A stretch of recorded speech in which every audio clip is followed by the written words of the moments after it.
Positive Day Delivers. This is Dr. Gigi from I Can Change Project. Magandang Wednesday morning sa lahat ng mga delivers natin. And doon sa first time po tayo mapanood sa YouTube channel, thank you very much. Please subscribe, click mo na po yan, Doc Gigi Sunga.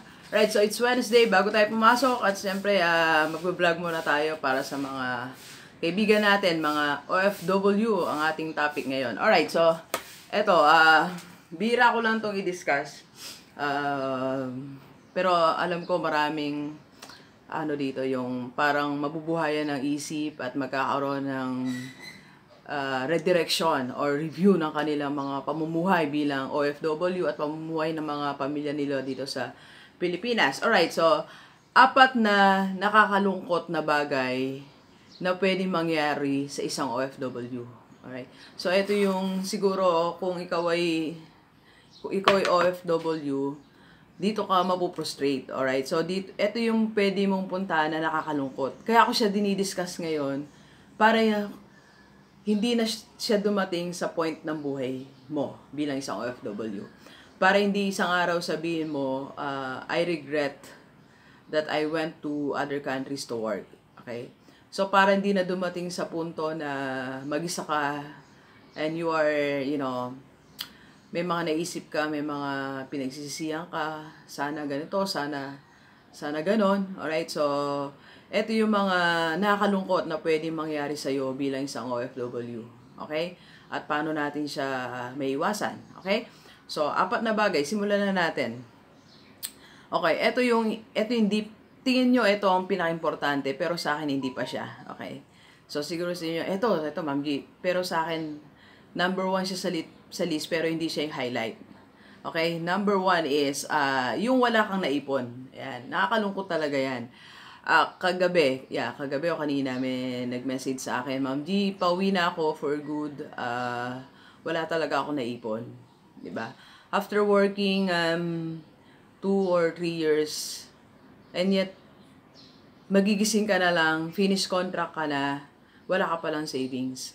At yung makukuha mo lang yung galing sa company, yung siguro may mga bonus, something like that. So, maraming ganito, siguro 7 ang nag-message sa akin na gano'n. At hindi lang sa YouTube, kundi sa mga nakakwentuhan natin, ang dami. Or, minsan, mga kakilala natin, mga kamag-anak natin, kaibigan natin, di ba? So, ito yung nakakalungkot na pwede mangyari sa isang OFW. Yung pabalik-balik ka sa Saudi, pabalik-balik ka sa Thailand, sa Taiwan, sa Hong Kong, sa Singapore, sa Malaysia, kung saan-saan bahagi ng mundo, and only to find out, after 5 years, you are empty, you are broke. Meron ka mang dala, sakto lang na pang libre sa pamilya, pero pag nagtagal ka na dito ng 6 months, wala na, di ba? Okay, so yan yung unang nakakalungkot na pwede mangyari sa isang OFW. So, para hindi mangyari yan, kaibigan, so ngayon pa lang, simulan mo na yung journey mo towards financial freedom. Okay? So, simulan mo na yung pag-iipon mo para sa investment, para sa business. Okay? It's not yet late. Kung may 1 year ka pa dyan, 2 years ka pa, mag-double time ka. Okay? Mag-double time ka dyan. Kung meron ka mga side jobs na pwedeng gawin, you do it. Then you save money. Pagbalik mo dito ka mag-invest. Ikaw mismo magsimula na investment mo at ng iyong negosyo. So marami nagtatanong sa atin, Ma'am G, pwede na ba ako mag-start ng negosyo ko? Ang advice ko, mag-ipon po muna kayo dyan. Then pagbalik nyo dito, kayo mismo ang mag-set up ng inyong business. Kayo mismo ang magpunta sa bangko for your investment. Nobody else. Okay? Kasi pag nasimulan nyo po yung mga investment nyo dito, pwede kayong magpahulog, okay? Then, may mga investment na namomonitor mo daily, like sa UITF.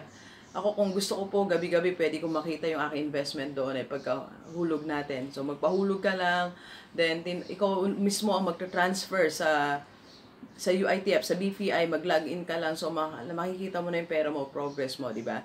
So, para hindi tayo maiwasan natin yung hindi pala naihulog, hindi pala na-start ang business, hindi pala na-start ang investment, something like that. Okay? So, para iwasan ang isang nakakalungkot na bagay na uuwi kang walang savings, gawin mo na yung mga steps na yan. Suggestion ko po yan. Alright. Second naman, nakakalungkot na pwedeng mangyari sa buhay ng isang OFW ay yung ikaw mismo diyan ay magkasalang. Ibig sabihin, kung married ka po dito, okay, magkaroon ka ng karelasyon diyan, di ba? So, nakakalungkot po yun. Kasi, ang pamilya mo dito, naghihintay. Maring ikaw masaya, pero alam ko, panandalian lang ang saya mo. Because at the back of your mind, alam mo na meron ka ditong responsibility. Na meron ka ditong iniwan ng family, iniwan ng asawa, iniwan ng mga anak, di ba? So, nakakalungkot sa'yo. Okay?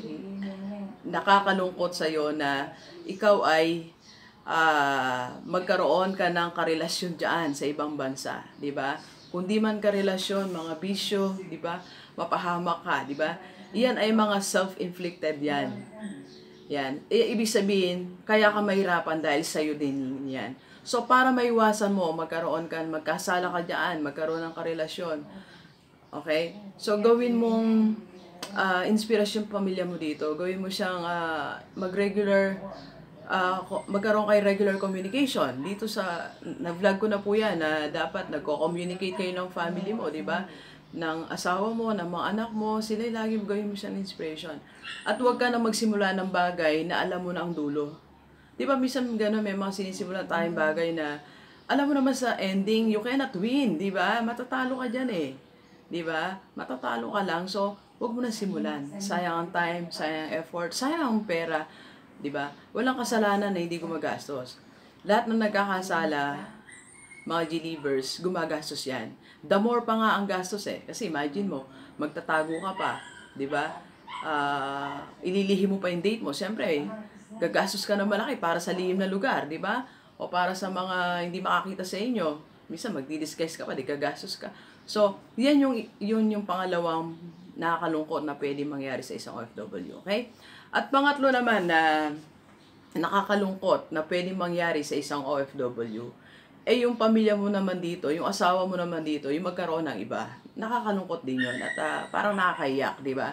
Nagtatrabaho ka dyan ng araw-gabi, nagtitiis ka ng homesick and everything, then only to find out, may iba na pala yung asawa mo dito, di ba? Yun ang nakakalungkot. Talagang yan. Sabi doon, yung damdamin mo talagang sasabog dyan eh, di ba? So, something like that. So, paano Ma'am G naman may iwasan yan? Ano yan eh, two-way kasi yan, di ba? So, two-way yan. Isang dapat mong gawin, tsaka dapat gawin ng asawa mo dito. Dapat lagi kayong nagre-renew ng commitment, regular communication, at masyado matagal bago umuwi, di ba? So, if you can come here, yung panahon ng mga vacation ng mga anak mo, vacation ng, or kaya, panahon na may occasion, if you can afford it yearly, di ba? Wag na minsan mga inahin sa pamasahe, para naman, nagkikita kayo, nakakausap kayo ng personal, something like that. So, yun para maiwasan yung ikatlong nakakalungkot. Kasi, iba na yan eh, di ba? So, life-changing yan eh. Life-changing, magkakaroon life-changing impact sa buhay mo yan, di ba? Hindi lang sa'yo, kundi sa mga anak mo, di ba? Alright, so, pang-apat na nakakalungkot na pwede mangyari sa buhay ng isang OFW, yung mga anak mo naman ang mapariwara, di ba? So, ikaw maayos ka dyan, asawa mo maayos dito, hinihintay ka. Yung mga anak mo naman, sila naman yung nagka-problema. Sila yung hindi nakapag-aral, maaga, na-involve sa gulo, na-involve sa drugs, di ba? So, ayan yung isa pa sa nakakalungkot sa buhay ng isang OFW. So, Ma'am G, paano naman maiwasan yan?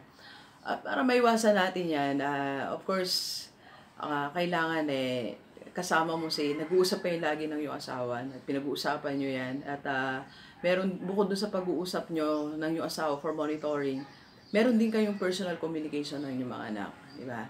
So, i-assure nyo sila that you are working abroad for their future. Lagi mo i-assure yon na you love them, and what you're doing is, part of your family plan for the future, di ba? So ganoon, lagi mo silang mag-renew kayo ng pagmamahal sa isa't isa, di ba? Huwag papayag na hindi sila nakakausap, di ba? Ngayon, ang dali na ng communication.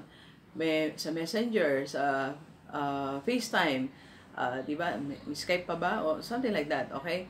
And kagaya din na sinabi ko, sa point number 3 natin, kailangan mauwi rin po tayo, di ba? Kailangan, ang pinag-iipunan natin, hindi yung pampackage eh. Di ba, minsan pampapackage yung iniipon, ay ipunin natin yung pamasahe siguro para mas maging maayos ang inyong relasyon at may iwasan itong mga nakakalungkot na bagay.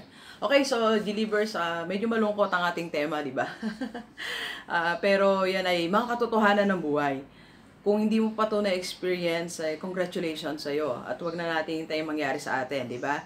Let us do some measures, preventive measures, para hindi na siya mangyari sa buhay natin. Para maging masaya kang OFW. Alright, so please share this video sa mga friends natin, sa mga family nila at mga OFW. Okay? Thank you very much, Delivers. Enjoy the rest of the day and let's go, let's go!